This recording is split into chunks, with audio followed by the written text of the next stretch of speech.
Welcome back to Tactical Pontoon. Now, you may notice that things are, well, there's some good and there's some bad. The good is the quality of the video is better.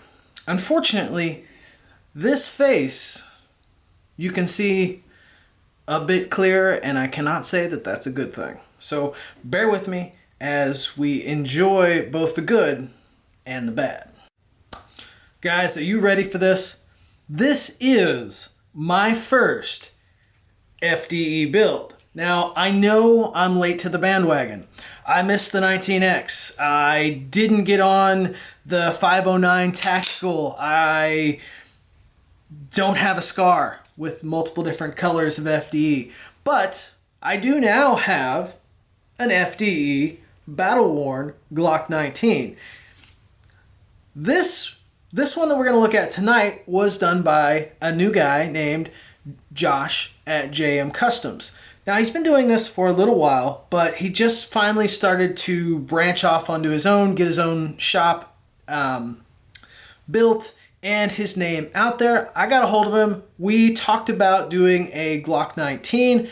I sent him basically what was one of my test frames that has seen many triggers through it. But now it's looking good, and I don't know that I can just beat on it anymore in the same way, because Josh did an amazing job. So we're going to take a look at it. I'm going to roll some B-roll footage, but let's start off with the Razorback mod. Now, obviously, he's not the original inventor, but he does an excellent job at it. I was fortunate enough to have had this done originally on another frame, which we're going to be talking about again, and you've seen on the channel. That would be done by Quintero Customs. Now, what this does is it changes the grip angle to be a little bit more like your traditional grip angle for those of us, or those of you, because really I've never had a problem with the Glock angle, who prefer more of a 1911 angle. So this just helps make it more possible. And I do like shooting with these. And so when I saw that that was on his option list, I went for it. And he does an excellent job where he adds material. It's not obvious that, and I've seen some that were just really poorly done, but he does a really good job of making it look like one frame. So big props to him there. And you're going to hear this probably many times. He does very clean work. Next up, we have the trigger guard undercut along with this hybrid bevel. Now, it's hard to imagine that this was a stock frame at one time, because it does not look like it anymore. He just does such a great job. And this helps not only lock your finger up in place, your whole hand, if you will. You don't get the traditional Glock duckle because you've got that undercut. Then you've got the double undercut up here, which is, again, very clean. No discernible marks. He takes his time and gets it done right. Now, the one thing that I do want to mention is you'll notice that this is a battle-worn job, Cerakote job.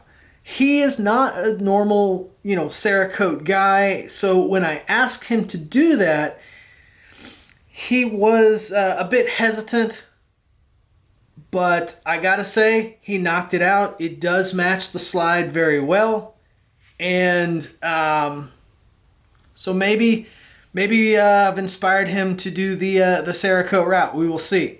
So don't ask about him doing battleworn or any of that sort of thing. I don't want to throw him under the bus when it comes to that. So I was just very fortunate in that he did knock it out.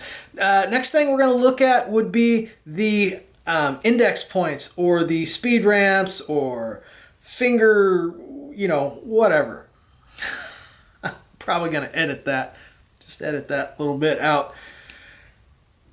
Speed ramps. Now, unlike some people who add a part of the stipple pattern up there, he left it bare. And for some people that might be a bad thing or otherwise. Myself, I could go either way. Really, for me, as long as there is something for my support thumb to rest on and help control and drive the gun, I'm good. So whether or not there's stipple extra grip there or not doesn't really matter too much to me, as long as there's a ledge for my thumb. And he just knocked that out. Overall, you've got a very nice soft texture pattern that is enough for concealed carry, but still has the grip that you need in pretty much any instance. So it's not going to tear up your shirt or your underclothes or your stomach if you need to conceal carry this. But, should you get some water on your hands, tactical blood, whatever, you are still going to have the grip that you need, and he just knocks it out. It's very clean. You'll also notice that the borders are very well laid out. They're not choppy, they're not edgy, they're just very clean, very well done. They're not the what some people call the HD borders that have the line, the groove, which really is more of a show type thing. They look good, they really do, but do you need them? Not so much. So that's the framework by JM Customs. Would I recommend Josh? The answer is yes. I fully recommend JM Customs for your framework. Really cool part about it was he set us up with a code for 10% off any framework, any package, 10% off. That code is on my Instagram, so if you don't follow me there, you need to, or at least need to go take a look. Or I will eventually have it on my website, or it'll be available for you. 10% off JM Customs, and it is worth it. His prices are already good. This package is his full hipster package. That means it has everything, including the Razorback, which I believe is also an added option, but you're still looking at a very affordable frame. Very affordable frame, very good work. JM Customs.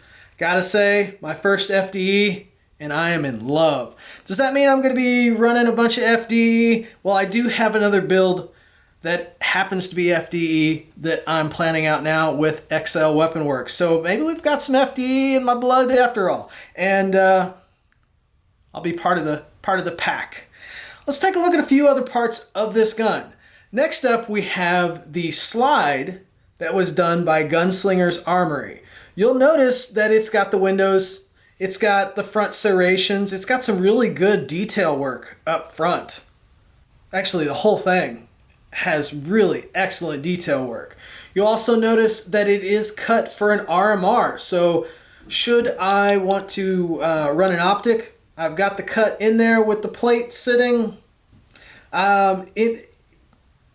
Getting ready for that, if you will, I do have my favorite suppressor height sights, which would be Steel City Arsenal. The cool thing about the Steel City Arsenal suppressor height sights, or any of their sights, aside from their awesome pricing, is you'll notice this little indent here, which is made for a punch. So should you not have a sight installer, which for the longest time I didn't, so many of these builds I put together with a punch, I was very thankful for that little indent so that I wasn't tearing up my sights and just helping center it. So Steel City Arsenal, excellent sights. Cannot say enough good about them. I run them on pretty much every build that I've done. Next up, we have the Archon Manufacturing comp. You'll notice that it is a multiple port comp. This thing, I cleaned it up to put on this build because I love the way that it functions, love the way that it works, and I love the way that it looks. That is just a cool looking comp. Machine work is well done. and it just runs. It just runs really well. This combination, I have to say, I have not run it with his work. Now, I have run the crap out of this gun because it was a test unit for the longest of time, and up until I sent it off, it was just a basic Glock 19. This slide has had the crap run out of it, and it always works. I've never had any problems from my gunslinger slides. I have a Glock 26 that also runs the gunslinger slide. I don't know that he still has these available, but if so, it is definitely an excellent option. So really, that's about it, except for one final thing when it comes to this build. And that would be the last thing, which is the trigger. You'll notice that I started off with a Boogeyman Customs Excommunicado trigger shoe. Now this trigger shoe comes by itself with a trigger bar, with a factory trigger bar. I'm going to have a video on this trigger very soon, just this trigger. Watch out for it because it is on its own an excellent trigger shoe to start out with. However, we can't just have that when it comes to one of my builds. So this is a tactical pontoon excommunicado with the Boogeyman excommunicado shoe, because who doesn't love redundancy? So let's take a look at this guy. We have very little take-up, which is a trait common to the Boogeyman trigger shoe. Very little take-up, a very nice, clean light break, and then that reset. Watch that.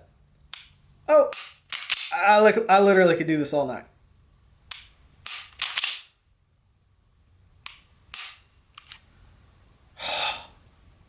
Guys, this is a runner. This is a beautiful, beautiful runner. No doubt about it. JM Customs knocked it out of the box. If you get a chance, you need work done, go get some. Definitely go get some.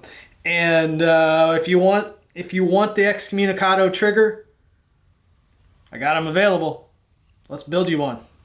So that's been Tactical Pontoon for tonight. We will catch you next time out here in the Trigger Cave. Maybe we'll go somewhere else. We'll see. See you then.